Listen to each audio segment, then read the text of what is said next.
Even as Starbucks closed its doors for a few hours today for that training, another major company, ABC Entertainment, had to deal with race and an offensive outburst by one of its stars. As William Brangham reports, ABC is suddenly parting ways with Roseanne Barr and her show, which has been the network's most popular program this season. Barr's tweet this morning went after Valerie Jarrett, a former senior advisor to President Obama and a black woman. It said, in essence, that if, quote, the Muslim Brotherhood and Planet of the Apes had a baby, that child would be Miss Jarrett.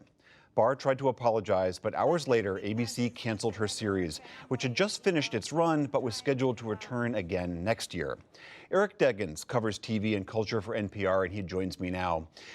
Eric, this obviously is not the first time that Roseanne Barr has said incendiary things. She has issued racist tweets in the past. She has promoted awful and vile conspiracy theories.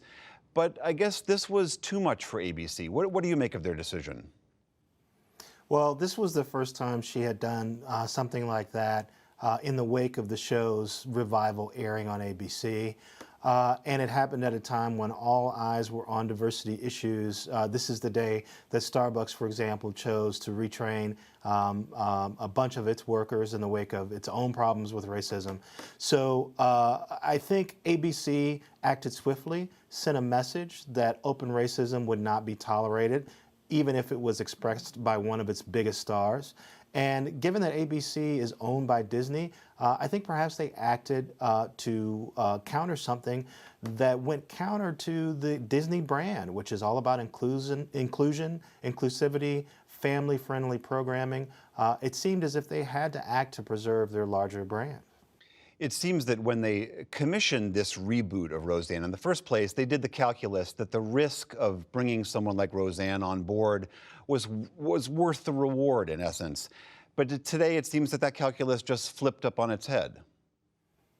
Exactly. What we're finding with social media and also the level of a political conflict that's out there is that a statement like this can be recycled endlessly and can create a tremendous amount of backlash. I had heard on another news channel that the Reverend Al Sharpton was thinking of perhaps organizing a boycott. I think there were other people who may have been considering similar things, trying to get ABC's attention by going to the advertisers who had patronized Roseanne. So perhaps there was a sense that they wanted to act quickly to forestall something like that as well. This whole Roseanne reboot was in some ways sold as an effort to put a prominent Trump supporter on television and to give a window into Trump's America. Now that she's pushed out and the show is canceled, what do you think what happens to that effort among network executives?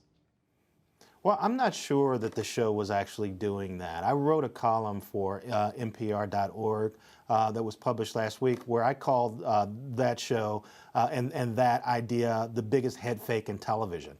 I think they had a few jokes in the very first episode of the revival that spoke to Roseanne Connors, the character, being a Trump supporter, but they never really addressed it after that.